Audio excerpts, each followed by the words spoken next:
What's up guys, TechTitan here, and I am back again with a brand new video. So before I begin this video, as always, I want to thank you all so much for watching this one. If you enjoy my content, leave a thumbs up. Also, be sure to subscribe to the channel if you haven't already done so. And follow me on Instagram. I'll leave my Instagram link down in the description. Follow me there if you have any questions. DM me and I'll definitely get to you as soon as I can. So yeah, without further ado, let's go ahead and get started with today's video. So today we're going to be reviewing the Moto G7 Play. Now this is one of those phones that costs under $100 and it's definitely a decent phone. So let's go ahead and get started, and we'll start with the design itself. So let's start with the display. So on the front you have a 5.7-inch HD display. And the display on here is pretty decent. It does distort quite a bit when you tilt it, but if you're looking at it straight ahead, it's a pretty decent display. Now it is only sub 720p, so it's not really a 1080p, so sharpness is a bit of a problem when it comes to this phone. Also brightness. So when you're in an outdoor condition, the brightness on this phone is not really that great. If it was just a little bit brighter and a little bit sharper, this would have been a really good display. But it still is, it's not that bad of a display. It's still a pretty good display. However, the notch. So apparently budget smartphones have now adapted the famous notch that flagships have now. Okay, so here's how I feel about this notch. I mean, first of all, it's massive. I really feel like Motorola could have done away without using the notch. They could have added like this extra bezel like they did at the bottom, and that would have been fine. But this notch is massive and it's not really that good looking. It's ugly, but after some time you really would just get used to it and you will say it is what it is. It's there, nothing I can do. You're just gonna have to get used to it. Okay, so that's for the display. Now on the bottom of the phone you do have USB-C, and I'm really happy that finally companies have definitely made the move. It's way overdue, of course, but they definitely made the move to USB-C on budget phones. Really happy that they did that. And also on the bottom you have this tiny microphone, and on the back of the phone you have your camera, and this is a 13 megapixel sensor with a LED flash, as well as a fingerprint sensor on the back. And the back is made out of plastic. It doesn't really feel as premium as other phones that are made out of plastic, so like the Moto G7 Power, which I will be doing a comparison between this phone and the G7 Power, so stay tuned and subscribe if you haven't already. Now you also have a headphone jack at the top, so that's great, and your power button and your volume up and down are tactile and they're clicky, so thumbs up for that.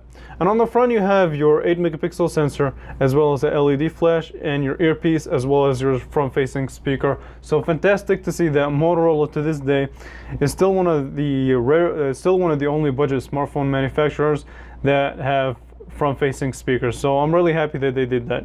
Okay, so that's pretty much for design.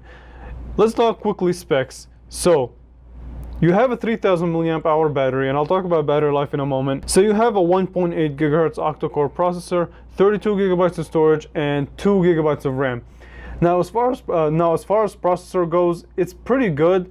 It's decent in opening up day-to-day tasks. So I think Motorola has a trick up its sleeve, because they kind of shortened down the animation. So when you open up the phone app, it quickly jumps to the phone app, the messaging app, I don't know, the camera. So there's little to no animations at all, and I'm fine with that. I really don't have a problem with that. If it'll make the phone faster, then so be it. Even if it's just a trick, since the processor is just a budget, your standard budget processor, it's not really that great when it comes to heavy demanding games. But what I do have a problem with this phone is just the amount of RAM on it. It is only 2 gigabytes.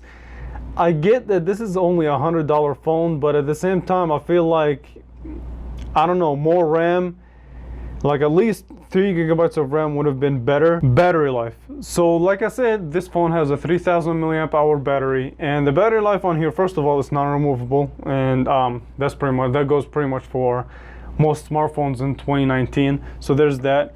And battery life on here is definitely pretty good, above average, I would say. It's not really as good as the Moto G7 Power, which has the massive 5000 milliamp hour battery, but this 3000 milliamp hour battery paired with only a 5.7-inch display that doesn't really have to push as much pixels as other phones with full HD displays is pretty good. It definitely serves its purpose, and I'm happy with the battery life.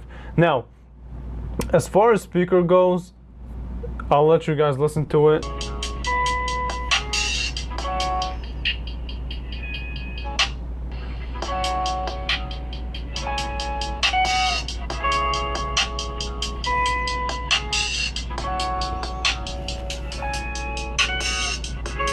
Okay, so while the speaker is front facing, here's what I have to say about it.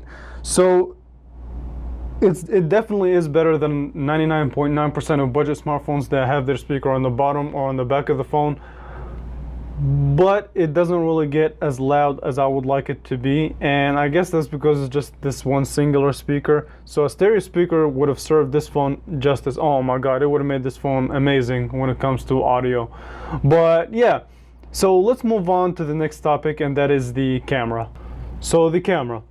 Let's start with the camera interface. Now the camera interface follows a classic Motorola camera interface, simple, straight to the point. So you have your HDR toggle, your flash, your timer, as well as your auto or manual mode. And on the bottom you have your little switch from front facing to back facing. You can also have different photo modes as well as different video modes. So simple, straight to the point, and really quick at taking pictures. Now, as far as picture quality goes, that's when the phone kind of struggles. And I don't know. I don't want to judge it too harsh since it is only a $100 phone, but I just have to give you guys what my words on what I think about the camera. It's not that good at all. So the colors are not really that great. They're dull. There's not a lot of bokeh, and I understand this phone doesn't really have a crazy portrait mode or anything like that, but it still should blur out the background just a little bit, which it does not really do that. It struggles in focus. It struggles in keeping good color. I don't know. The selfie camera is also not that great. It does, for some reason, it softens the picture way too much. Like, it's crazy. And yeah, like I said, the colors are not really that good. So when it comes to the camera on this phone, bottom line, keep your expectations at a minimum. And that's that for the camera. Okay, so final words on this phone. Is it worth $100? Definitely. So first of all, who's this phone for? Pretty much anyone that's looking for a phone for under $100. This is definitely a good option. It checks pretty much all the boxes when it comes to a $100 phone. Not that good of a camera, check. That goes for pretty much any $100 phone out there right now. Two, it still has a decent display, not the best, but definitely not the worst either. It has front-facing speaker, not speakers, it's just that singular speaker. And the design is not too shabby. It is made out of plastic, but it still is a decent, well-built design. So yeah, is it worth it for $100? Like I said, yes it is. Okay, the battery also is pretty fantastic. It definitely beats out pretty much most phones that cost $100. So yeah, let me end it here. I want to thank you all so much for watching this one. If you enjoy my content, definitely leave a thumbs up. I really do greatly appreciate it. And I also appreciate anybody who supports this channel by subscribing. And if you guys want to see like a performance test, I'm definitely interested in doing that. So if you guys want to see that, definitely let me know. So just a strictly dedicated performance test, I'll make it happen. So let me know in the comments, and hey, like this video on the way. So thank you all so much for watching, and I will catch you guys in the next video. Thanks so much for watching.